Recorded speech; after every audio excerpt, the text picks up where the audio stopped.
श्वेताब ने एक वीडियो बनाया और दिविजा ने उनको कॉपीराइट स्ट्राइक दे दी। पहले तो कमेंट्स में लिखा कि भाई ये हटा दे, नहीं तो मैं कॉपीराइट दे दूंगी, और उसके बाद एक्चुअली में कॉपीराइट स्ट्राइक दे दी। तो चैनल पे पहले कॉपीराइट स्ट्राइक पड़ चुकी है। क्या दिविजा ने ठीक किया? मैं तो यही चाहूंगा, मैंने दिविजा को रीच आउट भी किया इंस्टाग्राम पे, बिकॉज श्वेताब मेरा दोस्त भी है। पर इस वीडियो में मैं ऐसा कुछ नहीं कर रहा कि मैं बस दोस्ती की वजह से बायस की बात करूं, बट हाँ मैंने दिविजा को रीच आउट किया that I want to understand your POV. तो क्या आप बात करेंगे इस बारे में?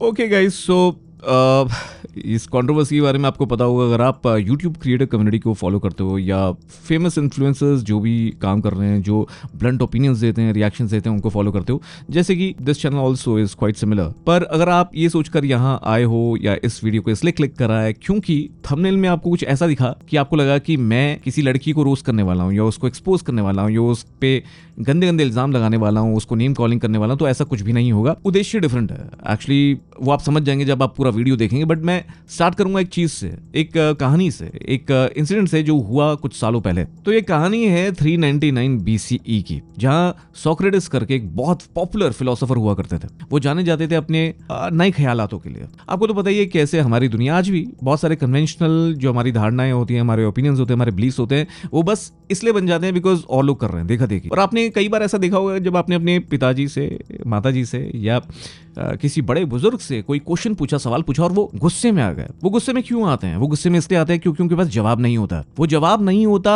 वो जवाब देना नहीं चाहते, क्योंकि उनकी धारणाएं इतनी ज्यादा स्ट्रॉन्ग कंडीशनिंग के साथ बन जाती हैं और इतनी ज्यादा वायरिंग होती है, इतनी कॉम्प्लेक्स वायरिंग होती है कि वो उसके अगेंस्ट कोई सवाल भी नहीं सुनना चाहते। दूसरा रीजन ये होता है कि उनको पता ही नहीं होता उसका सवाल का जवाब, क्योंकि वो तो बस करते आ रहे हैं ना, उस प्रैक्टिस को फॉलो करते आ रहे हैं। पर वो प्रैक्टिस क्यों स्टार्ट हुई, उसका उद्देश्य क्या था, उससे बेनिफिट एक्चुअली में क्या होना था, उसके बारे में उनको कोई ज्ञान नहीं था। क्योंकि जो फंडामेंटल रीजन है उनका, वो बिलीफ है, वो एक फेथ है जिसको वो बहुत इतना ज्यादा प्यार करते हैं, जिससे उनकी पूरी जिंदगी चलती है। वो उनकी फाउंडेशन है जिंदगी। तो जब वो सवाल है उनकी फाउंडेशन को वो हिलता हुआ देखते हैं तो उनको गुस्सा आता है। और उनको ये लगता है, तीसरी बात ये भी हो सकती है कि उनको लगता है अरे यार ये बच्चा समझने की कोशिश क्यों नहीं कर रहा, जो हम बोल रहे हैं उसको मानने की कोशिश क्यों नहीं कर रहा, बिकॉज हमें इससे लाभ मिला है, इसको नहीं मिलेगा। ये अगर नहीं करेगा ये सब चीज़ें और इन्हीं सवालों में पड़ जाएगा तो शायद इसकी ग्रोथ रुक जाएगी, शायद ये एक बुराई की तरफ चला जाएगा, इसका फ्यूचर ब्राइट बनने के बजाय अच्छा नहीं रहेगा।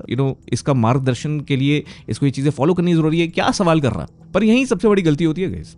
ऐसे सोक्रेटिस के साथ भी हुआ। सोक्रेटिस को एग्जाइल का फरमान दिया गया और उनको ये भी बोला गया कि अगर आप एग्जाइल नहीं लोगे, मतलब आप यहाँ से निकल नहीं जाओगे, तो आपको डेथ पेनल्टी मिलेगी। सोक्रेटिस ने डेथ को मंजूर किया। सोक्रेटिस ने ये मंजूर किया कि उसको मार दिया जाए। इनफैक्ट उन्होंने खुद ही एक पॉइजन पी के अपनी आत्महत्या कर ली, क्योंकि वो नहीं चाहते थे कि वो फिलॉसफी छोड़ें, वो नए आइडियाज़ को शेयर करना छोड़ें, क्योंकि उनको फिलॉसफी से प्यार था।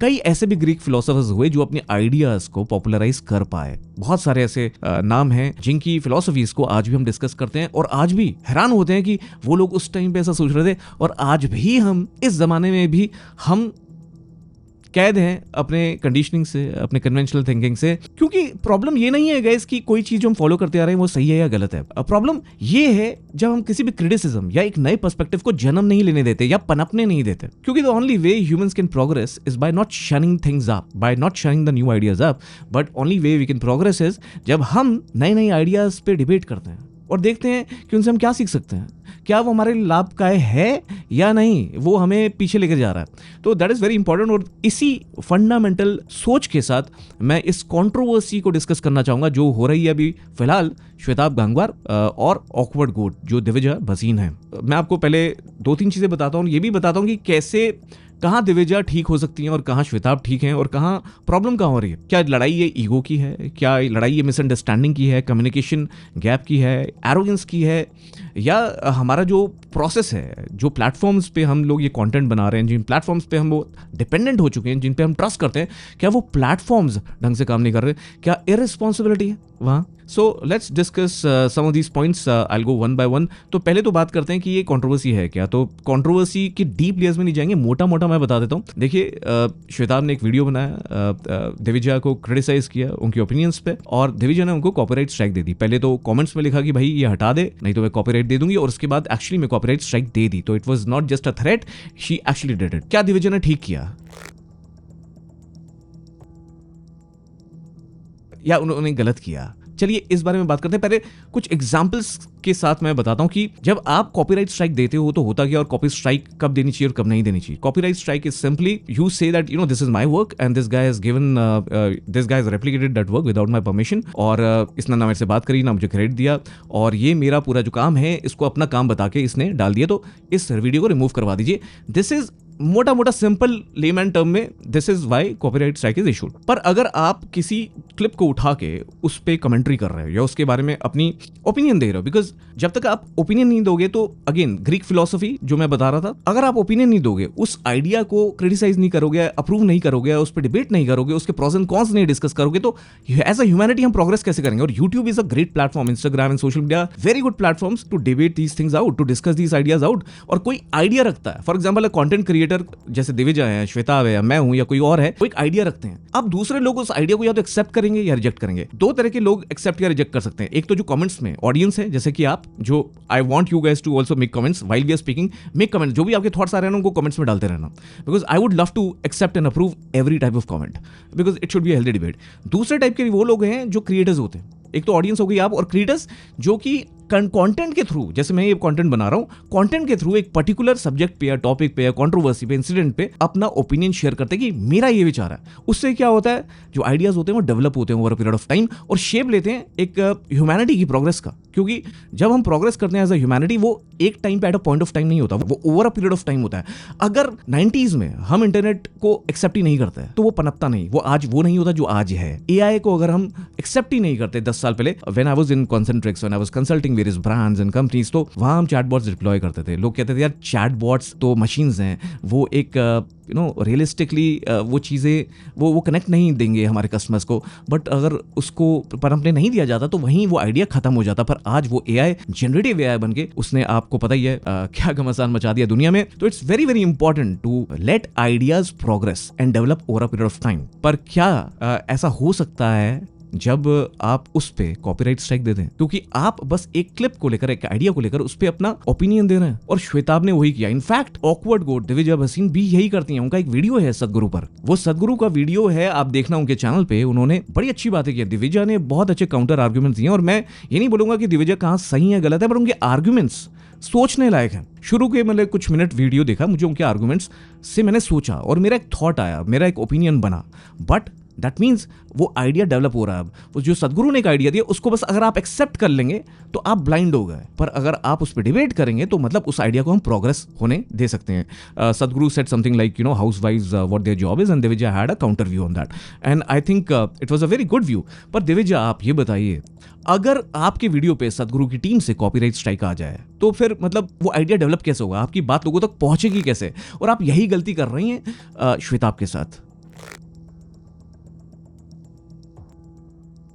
और अगर हमें ये भी लगता है ना कि इससे हमें हानि पहुंच रही है या मेरे पास बहुत बैकलैश आ रहा है, मुझे बहुत गालियां पड़ रही हैं, तो एक तरीका है कि व्हाट इज द तरीका, एक फॉर्मल ढंग से आप उसको ईमेल करिए, कॉन्टैक्ट करिए और कहिए देखिए इससे मुझे ये हानि पहुंच रही है, आपके जो आइडियाज है, let's have a healthy debate around it, let's meet 101 और let's make a content whatever, but let's do it in a healthy way. तो ये बातें हो सकती है, हम सॉल्यूशंस ढूंढ सकते हैं, बट कॉपीराइट स्ट्राइक देना इज दैट द सॉल्यूशन? मुझे नहीं लगता। तुम्हारी लड़की की कॉपीराइट स्ट्राइक वेंट थ्रू, तो चैनल पे तुम्हारी पहली कॉपीराइट स्ट्राइक पड़ चुकी है। अब इसी पे मैं एक और आपको एग्जांपल्स बताता हूँ अपनी पर्सनल जो मैंने एक्सपीरियंस किया है कि कैसे एक क्रिएटर के लिए बहुत गलत होता है, बिकॉज दिस निश इज वेरी इंपॉर्टेंट। और मेरा ऑडियंस जो है उनके साथ अगर मैं जस्टिस करना चाहता हूँ तो मैं obviously I not take back any of my opinions because some other enterprise didn't like it. तो ANI की एक बहुत बड़ी कंट्रोवर्सी थी जहां हमें करीबन 50 वीडियो डिलीट करने पड़ गए थे बिकॉज 2 कॉपीराइट स्ट्राइक्स आई थी ANI की तरफ से हमें, और हमारी 4-4, 5-5 सेकंड की, 2-2 सेकंड की क्लिप पे ऐसा हो रहा था। तो हमने 50 वीडियो डिलीट कर दिए गए because I didn't want to get blackmailed by ANI, because वो क्या करते हैं, हमें इतने लाख दे दो, ये कर दो, वो कर दो। तो it was like a threat that we avoided. मैंने अपने चैनल कॉम्प्रोमाइज किया, बट मैं ब्लैकमेल में नहीं आया गाइस। सेम जैसे सोक्रेटिस ने किया था, उन्होंने डेथ पेनल्टी को एक्सेप्ट किया पर उन्होंने एग्जाइल को एक्सेप्ट नहीं किया, क्योंकि मैं यहाँ कंटेंट बनाना चाहता था पर किसी से ब्लैकमेल नहीं होना चाहता था। तो 50 वीडियो डिलीट करते ही हमारा चैनल डेड सा हो गया, पर हमने रिवाइव किया है। अब आप देखिए वीडियोस पे फिर से व्यूज आने शुरू हो गए हैं, आप लोग शेयर कर रहे हैं, आप लोग लाइक कर रहे हैं, आप लोग कमेंट्स कर रहे हैं और आप लोग वैसे ही प्यार दे रहे हैं। और तभी जो इंट्रो है ना, डिटेक्टिव वाले इंट्रो में वापस लेकर आया, बिकॉज पीपल फील नॉस्टैल्जिक। आपको जर्नी दिखनी चाहिए, कैसे पीपॉय की जर्नी आज यहाँ तक पहुंची है, कैसे हमने कितना सारा कंटेंट बनाया जिससे हम 1 मिलियन सब्सक्राइबर्स पार करें, कैसे मैंने जॉब छोड़ी और कैसे कंटेंट को प्राइमरी रखा और अपनी जो कंसल्टिंग बिजनेस है उसको भी अब मैं बढ़ा रहा हूँ इंडियन मार्केट में। But content around social commentary would be always fundamental cornerstone of what I do my work. तो I am glad that I been consistent now, और मेरी टीम जो है और हम मिलके बहुत मेहनत कर रहे हैं। और इस तरह के वीडियो जहां आपको नए पर्सपेक्टिव्स मिलें, we are doing it and we are not really caring about views, we are caring about discipline, consistency और किन टॉपिक्स पे हम बात कर सकते हैं। और आप देखेंगे हमारा इंस्टाग्राम भी ब्लो अप हो रहा है, अगर आप वहाँ फॉलो करते हैं हमें, अगर नहीं किया तो कर लेना, because every reel is going into million of views. Why? क्योंकि ऑब्वियसली जो आइडियाज़ है वो पनप पा रहे हैं और लोग उनको रिकग्नाइज कर पा रहे हैं। बहुत सारी नॉलेज है जो मैं इंस्टाग्राम पे दे रहा हूँ और यहाँ इस वीडियो में भी वो नॉलेज ही है मेन मकसद, राइट? तो coming back to this video, I just want to state one point very very clear guys, कि ANI के अराउंड जो भी हमने किया, हमें जो भी करना पड़ा, वो किसी क्रिएटर्स के साथ नहीं होना चाहिए। किसी भी क्रिएटर के साथ ऐसा एक्सपीरियंस नहीं होना चाहिए जो हमने ANI के साथ देखा। और बस ANI नहीं किया है गाइस, अभी पीछे आप देखेंगे कई मूवी रिव्यूअर्स, मूवी क्रिटिक्स के साथ भी ऐसा ही हुआ, जहां एक बड़े एंटरप्राइज ने उनको भी कॉपीराइट स्ट्राइक दिए। क्यों? क्योंकि एक रिव्यू दे रहे थे। Now this is about miss use of copyright policy. और यहाँ प्रॉब्लम ये नहीं है कि बस जो बंदा कॉपीराइट इशू कर रहा है उसकी प्रॉब्लम है, प्रॉब्लम ये भी है जो प्रोसेस है, जो यूट्यूब का प्रोसेस है उसमें कितनी प्रॉब्लम है। यूट्यूब का प्रोसेस मुझे अच्छे ढंग से पता है, I have had YouTube partner managers, मैंने ऐसी कंपनीज में काम किया जहां हमने यूट्यूब के अकाउंट्स में basically I have handle those YouTube accounts, तो मुझे पता है काम कैसा होता है। अल्टीमेटली टेक्नोलॉजी कुछ ही हद तक चीज़ें कर सकती है, अल्टीमेटली ह्यूमन इंटरवेंशन होता है, और ह्यूमन इंटरवेंशन अगर ढंग से ना हो, एफिशिएंटली ना हो, उसमें क्वालिटी चेक्स ना हो, SOPs ना हो, तो कई बार गलतियां हो जाती हैं, कई बार ऑन पर्पस कई लोगों का बायस, ह्यूमन बायस आ जाता है। और मुझे लगता है उसकी वजह से यहाँ ये सब हो रहा है। अभी रिसेंटली मेरा एक वीडियो था तान्या मित्तल पे, हमने बनाया था कि कैसे वो गपोड़ी हैं बहुत बड़ी, और कैसे वो सेंसेशनलाइज करके चीज़ों को एग्जैजरेट करके बढ़ा चढ़ा के कहाँ तक पहुँच गई हैं। वो बड़ा इंपॉर्टेंट वीडियो था, लिंक डिस्क्रिप्शन में ऊपर भी आपको दिख रहा हो आई बटन में, बिकॉज वो इंपॉर्टेंट वीडियो इसलिए भी था क्योंकि बड़ा इंपॉर्टेंट है ये चीज़ें आपके सामने लाना कि किस चीज़ को हम एक्सेप्ट करें और रिजेक्ट करें, और ये तरीके क्या सही हैं गलत हैं, एंड पोल खोल करना तो बड़ा इंपॉर्टेंट होता है ऐसे लोगों का जो फेक होते हैं, जो हिपोक्रेट्स होते हैं। तो वो एक इंटेंट था, बट उसमें एक क्लिप यूज़ करी थी मैंने जो कि 4 सेकंड की क्लिप थी। उसको यूज़ करके किसी एक यूट्यूबर ने, जो कि खुद बहुत सारे वीडियोस ऐसे बना रहा था जो कि बेसिकली औरों के थे वीडियोस, और उसमें से छोटी सी क्लिप काट के अपने चैनल पे डाल रहा था, राइट? तो ऐसा यूट्यूब क्रिएटर जिसका खुद का कुछ है ही नहीं, वो अपनी 4 सेकंड की क्लिप की वजह से जो हमने यूज़ करी थी फॉर सोशल कमेंट्री, हमें कॉपीराइट स्ट्राइक दे देता। वो और बात है कि विजडम प्रिवेल्ड और हमने उसको बोला कि आपको क्रेडिट दे देंगे, ऐसा अभी क्या हो गया, और वो कॉपीराइट स्ट्राइक उन्होंने रिट्रैक्ट कर ली। सो मामला सुलट गया, बट बड़े बड़े एंटरप्राइज होते हैं वो ऐसे नहीं सुलटाते मामला। अब this guy was still, I think he was educated enough, I think his wisdom prevailed, नहीं तो बेकार के लीगल क्राइसिस वगैरह इनको झेलने पड़ते, हम भी उसमें पड़ते हैं एंड ऑल दैट। और कौन ये चीज़ चाहता है? और तब जब आप एक्चुअली आपको पता आप गलत कर रहे हो, आप खुद ऐसा कंटेंट बना रहे हो जहां आप औरों का कंटेंट चोरी कर रहे हो, फिर ऐसे क्रिएटर को कॉपीराइट स्ट्राइक दे रहे हो जो बस सोशल कमेंट्री कर रहा है, अपना खुद का कंटेंट बना रहा है, आपका एक छोटा सा क्लिप यूज कर रहा है just to react. But yes, I did agree that we should have given him a credit, but वो हमारे एडिटर की फॉल्ट थी और उनको भी समझ में आया और उन्होंने मामला सुलटा लिया। पर क्या ये चीज एक एंटरप्राइज के साथ हो सकती थी? क्या ये दिविजा के साथ हो पाएगी? मैं तो यही चाहूंगा, मैंने दिविजा को रीच आउट भी किया इंस्टाग्राम पे, बिकॉज श्वेता मेरा दोस्त भी है, पर इस वीडियो में मैं ऐसा कुछ नहीं कर रहा कि मैं बस दोस्ती की वजह से बायस की बात करूं। बट हाँ, मैंने दिविजा को रीच आउट किया that I want to understand your POV। तो क्या आप बात करेंगे इस बारे में? I don't know Divija would talk to me or not, but I will wait for her reaction either below this video as a comment or probably on Instagram, and we'll see what best we can do, because मेरा मकसद ये नहीं है guys कि किसी को नीचा दिखाना है, किसी को गलत प्रूफ कर देना। मेरा मकसद ये है कि जो ठीक है, और कोई कम्युनिकेशन गैप है, कोई मिसअंडरस्टैंडिंग है तो उसको दूर करना, और जो ठीक चीज़ है उसको आगे करना, एक सही बेंचमार्क सेट करना। और मेरा एक एंडेवर है कि मैं चाह रहा हूँ जितने भी यूट्यूबर्स हैं जो इन तरह की चीज़ों से, इस तरह के ब्लैकमेल से, इस तरह के फेक कॉपीराइट स्ट्राइक से जूझ रहे हैं, उनके बेनिफिट के लिए कम्युनिटी बनाया जाए। तो जितने भी यूट्यूबर्स हैं जिनके सब्सक्राइबर्स इस वक्त 100K से अबव हैं, तो मैं उनको को इन्वाइट कर रहा हूँ, एक गूगल फॉर्म आपको भरना है and we can create a community. We will meet monthly और हम लोग बेसिकली ब्रेनस्टॉर्म करेंगे कैसे हम इन चीज़ों से लड़ सकते हैं टुगेदर बाय कमिंग टुगेदर. अभी ये 100K के अबव है, बाद में आई ट्राई एंड आई सी कि हम क्या एक बड़े स्केल की कम्युनिटी मैनेज कर सकते हैं, और अगर कर सकते होंगे तो हम लोग एक 10K अबव वाले उस पर भी चले जाएंगे क्राइटेरिया पे. पर अभी वो सिस्टम डेवलप करना, अभी वो कम्युनिटी की कॉर्नर स्टोन्स बनाने हैं, फंडामेंटल पिलर्स बनाने, फाउंडेशन बनानी. तो इसलिए आई वांट जितने भी यूट्यूबर्स आप देख रहे हैं, तो अगर 100K से अबव हैं तो आप इस कम्युनिटी में जुड़ सकते हैं इस फॉर्म को साइन अप करके. अगर आप ऑडियंस हो और आप चाहते हो आपका फेवरेट क्रिएटर इस कम्युनिटी में जुड़े, जो कि एक तरह से यूट्यूबर्स की कम्युनिटी होगी, to make the platform great again, तो आप उनको ये मैसेज पहुंचा सकते हैं. And anybody who thinks they want to join and want to gain the priority access can also comment below this video that they want to be part of the community. I just want to say one more thing before I leave, guys. मुझे लगता है कि जितने भी creators influencers हैं, मुझे लगता है रिस्पॉन्सिबिलिटी उनकी बहुत ज़्यादा है कि वो कॉपीराइट प्रोसेस को मिसयूज़ ना करें. यूट्यूब क्या करेगा क्या नहीं करेगा, आई थिंक कुछ ह्यूमन एरर्स को आप प्रिवेंट नहीं कर सकते, they are part of the process. But एक क्रिएटर का जो बहुत सारा काम होता है वो बेसिकली खत्म हो जाता है, डिस्ट्रॉय हो जाता है, स्पॉइल हो जाता है. और अगर आप खुद क्रिएटर हो और अगर आप सेंसिटिव नहीं हो इस चीज़ के लिए, तो मैं क्या ही कह सकता हूँ. And as an audience I would just say that whenever something like this happens to a creator और इन्फ्लुएंसर, उनकी ओपिनियन से आप राय रखते हैं या नहीं, डजंट मैटर. बट अगर किसी के साथ ऐसा हो रहा है तो उसकी मदद करिए बाय एम्पलीफाइंग देयर मैसेज.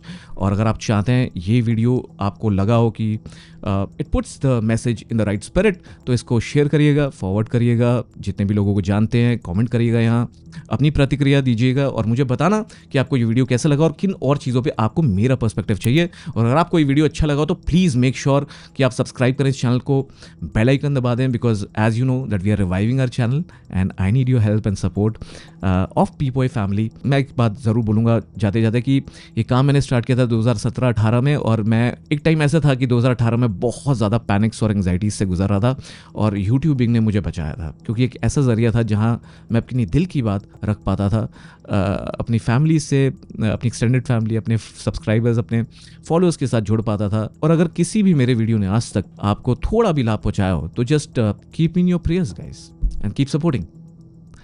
मैं हूँ पीबॉय, आप देख रहे हैं एक ब्लंट चैनल, एक ऑथेंटिक चैनल. यहाँ आप कुछ नहीं छुपेगा.